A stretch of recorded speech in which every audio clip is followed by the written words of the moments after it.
ఇక మగవాడికి కూడా ఈ పగటి వాసనతో కూడా జన్మల పాపం ఇలాంటి దొరికింది.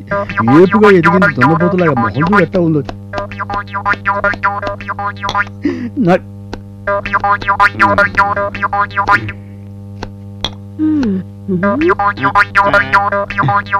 సోకులకేం తక్కువ లేదు. మొహం ఎట్టా ఉంది నీ అమ్మ కడుపు మారా. చెంపదగా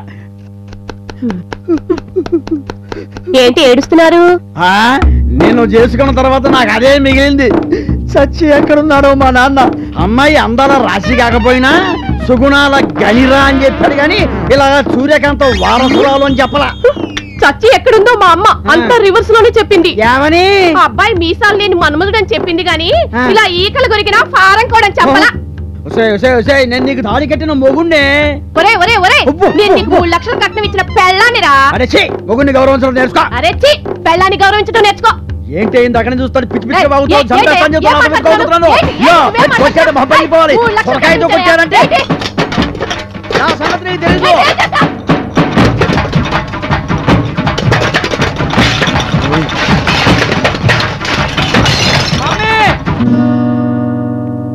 బాబు బాబు బాబు బాబు బాబు ఏమైందిరా?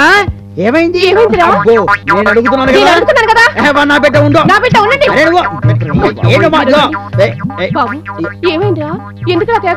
కేక పెట్టగా ఏం చేస్తాడు? నీ స్టోన్ వింటే వీడేం కర్మ. పక్క ఫ్లాట్ లో పసిపిల్లలు కూడా చెవు నడుస్తారు. నా గొంతుకి కోకిల గొంతు. బయలుదేరిందండి ఉషా ఉతు. చిల్లులు పడ్డ గులకరాల డబ్బా. అబ్బో ఏమిటే మాటలు ఎక్కువ అవుతున్నాయి. ఎక్కువ అవడానికి రాత్రులు మందు ఎక్కువ అయ్యేది నీకు, నాకు కాదు. ఇందాక నుంచి చూస్తున్నాను. ఏమిటి రెచ్చిపోతున్నావు? చంపేస్తా. రెచ్చిపోవడానికి చచ్చిపోవడానికి నేనేది పేషెంట్ కాను. తాళి కట్టించుకున్న పెళ్ళాన్ని.